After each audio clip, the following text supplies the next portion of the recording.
Okay, hello and welcome to the sewing of the Barnaby Bear Tinies and Littles pattern.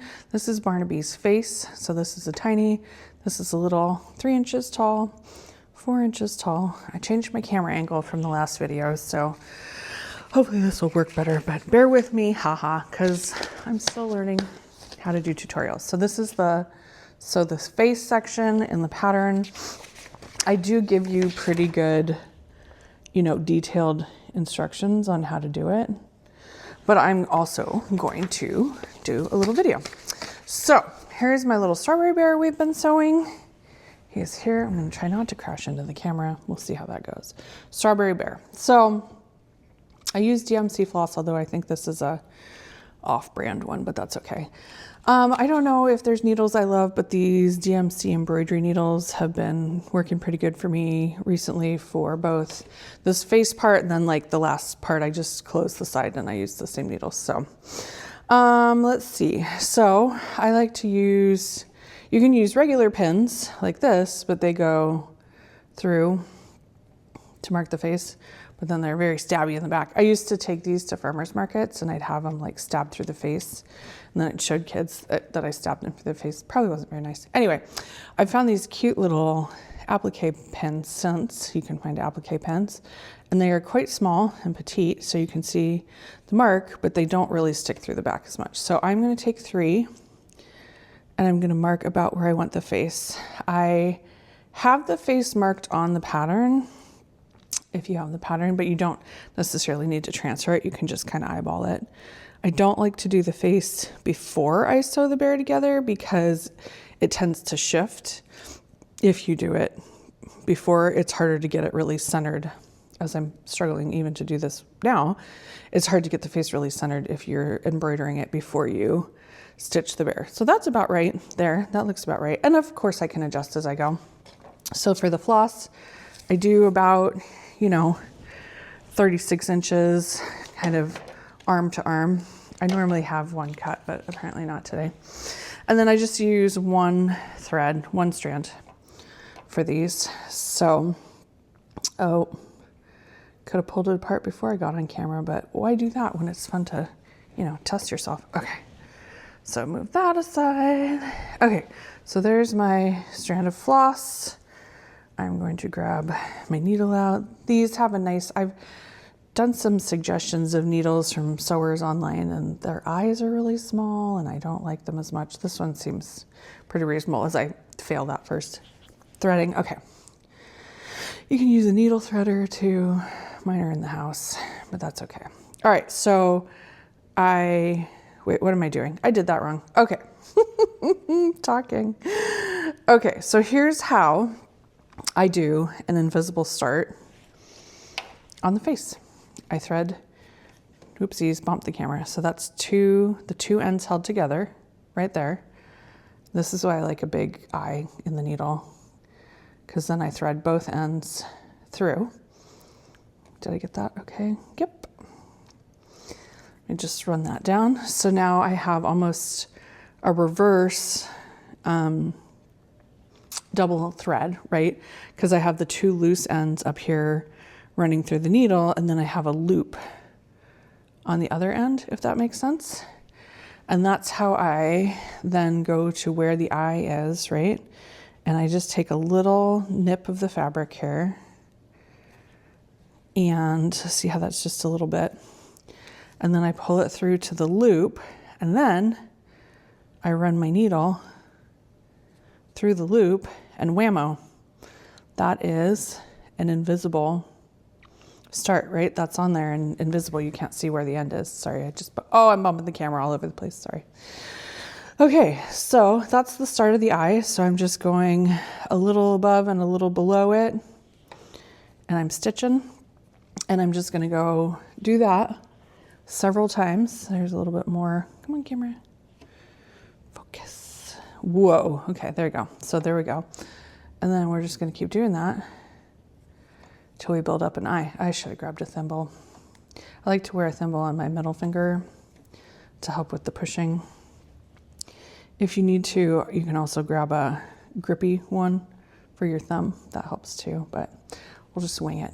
I'll just wince in pain as I'm doing this, but you can't see it. Okay, so I started the eye, but I think it could be a little bit longer. So now that I had a couple stitches in, I can kind of start to determine. And I like to do, you know, kind of this side, and then I think you saw I pulled it around to this side. And I'm just going to go right in kind of the same spot on top. And then if I need to bring it down a little bit, I don't know how much of that you can see. Hopefully some. So no real hard and fast rule here. And the big thing is, if you stitch a face and you do not like it, you can always trim it off.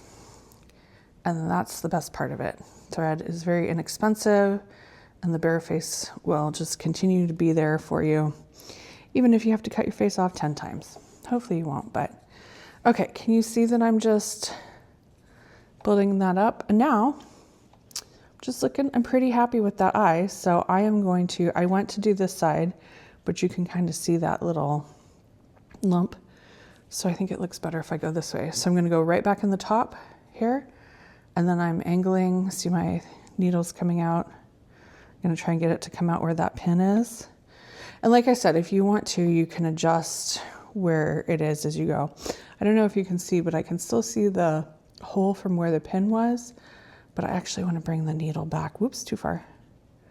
A little bit further this way. Okay. Actually, I think I got that. Pretty much nailed that.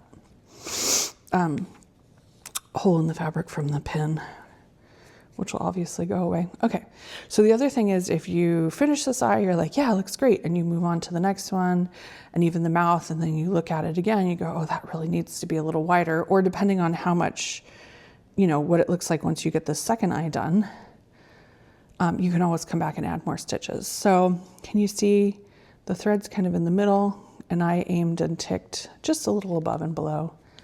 Again, these are really teeny tiny, so it's, you know, just have patience with the whole thing. I will admit, I don't care how many of these I've made. I've literally made thousands of these at this point, because I used to sell them at markets in the area, and I still have some for sale on my website if you're interested. I always dread the face. I always set it aside. I always think I'm going to mess it up. So if you're feeling like that, it's okay. You just have to pick it up and show up and try. And oh yeah, it likes to get caught like that. But at least with these little needles, you're not like stabbing yourself out the back in the same way as the bigger ones. Okay, so I just tied it on my finger. Can you see the starts of that eye? And so there's some higher points and lower points. So I'm just going to keep going around and around. In the top and out the bottom, I can kind of bring it to this side a little bit more. Oops, too high. Just really watch where it's going, you know. It probably will catch yours like this too. No big deal. Just be patient. Again, I like to watch, you know, a movie or something while I'm doing this. Okay, so I'm just looking, because I feel like this eye is getting a little off from that eye. So I'm comparing as I go. It looks like this side needs more stitching. So I'll just add a little bit more on that side. Nope, that. Yeah, I definitely could use a thimble. A little surprised I didn't think of it, but you know, you can work it through too. Okay, look at that. One extra stitch and it actually looks pretty good, I think. So now that I'm fairly happy there, I'm going to go ahead and do that same thing. And notice I'm like rotating the bear as I go. So I want to come out somewhere near the nose. So I'm going to kind of go, instead of going all the way in the bottom here, I'm actually going to go just a little bit above that, because I'm going to be moving the thread that way, right? So just a little above, and then that's probably there. That's pretty close. Can you see that? Out the nose, and pull that guy out. And then I will show you, pick up this other bear too. Okay, so let's look at his eyes so far. Yeah, that's pretty cute. You see that? And then the nose is kind of coming out the middle. So I think this one actually has a kind of boxy nose. Yeah, it does. But I like to do a nose kind of like that.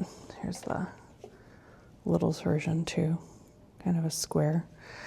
Obviously this applies to the Littles, the slightly bigger version too.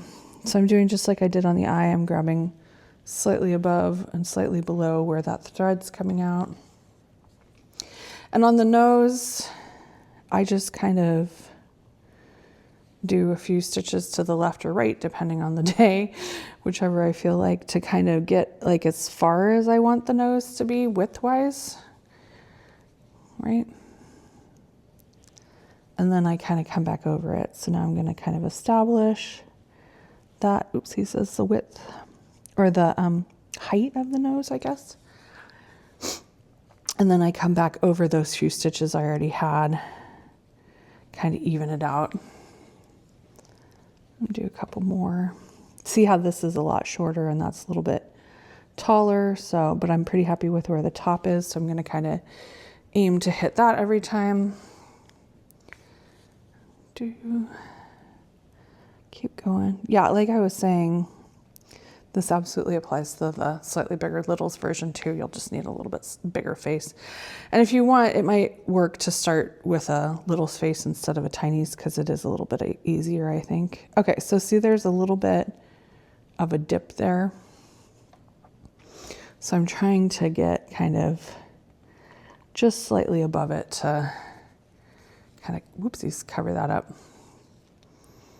Yeah, this nose is looking like it's coming out pretty tiny. So you see I'm not necessarily straight up and down.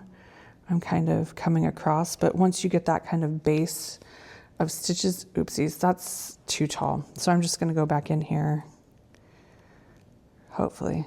And if not, we'll just work with it. It can help to put the eye side in to pull it out instead of the pointy side. Okay, I know it looks like I'm not doing anything, but I'm just rethreading this, but my ends are uneven. So I'm gonna go ahead and trim those. And then, so when I'm threading, I kind of squeeze it between my fingers and then run the eye over it. Okay, so let's try that again. All right, so we'll go right here and then be a little bit more conscious about how high it comes out on the top. Okay, and then I'm going to do a couple more stitches this way. This nose is definitely coming out different than the other one, but that is okay. That's part of the fun, is they're all handmade and look a little bit different. I used to really want everything to look perfect, and as I'm getting older, I saw a quote. I know I've mentioned it like on our podcast or something before, but I think it's Margaret Kilgoran, I believe is her name. And the quote is something along the lines of, "My hand will always be imperfect, and that is where the beauty lies." And I am very much embracing that at this point. So, okay, so you can see there's a little dip in the nose there. So my needle's coming out just a little bit above. And I'm just going kind of back and forth on this nose to kind of make it what I want. It might stick a little. Okay. So I'm just taking a quick look and I can see there's a little bit more down right there. Can you see that? That's awfully tiny. So I'm just going to catch in here. But I'm pretty happy with how wide the nose is at this point. So let's see what we got. Okay, that looks pretty good.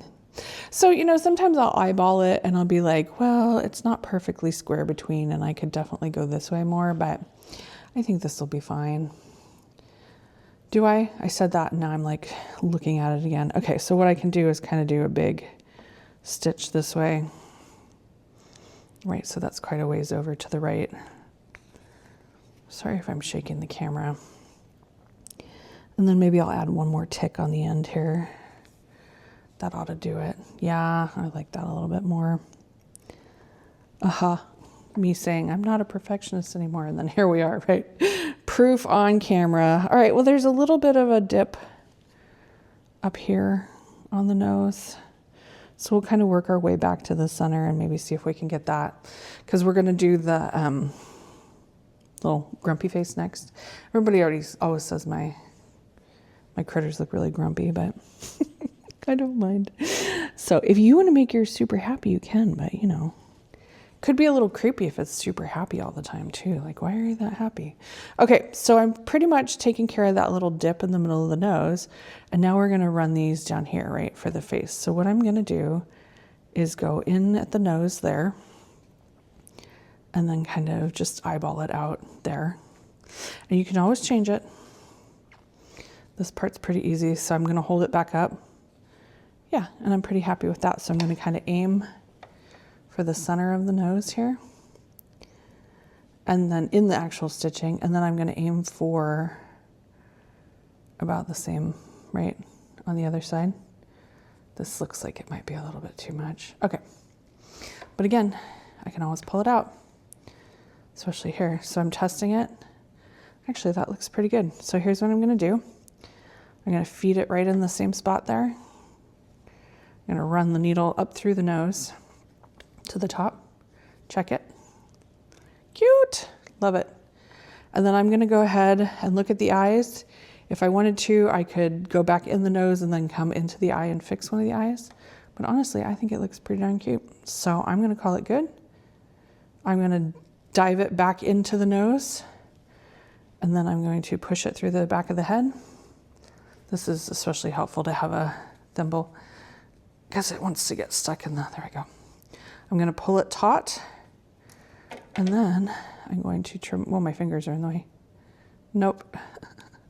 Trim it, and boom, tiny finished bear. So there we go. See, that one's nose is quite a bit bigger. So the more you do, you know, I get a little bit better with each one.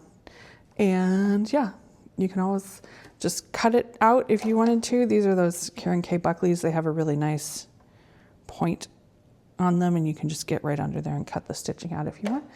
But I'm gonna call it good. So thanks for sewing along with me. I hope this was helpful. My hand's much bigger in this smaller camera. And yeah, I also have other steps in the tutorial. I went through the whole thing. And then I also am going to go record some tutorials for the knitted version of Barnaby the Bear that we've finished. So yes, happy sewing, and I'll see you in the next tutorial.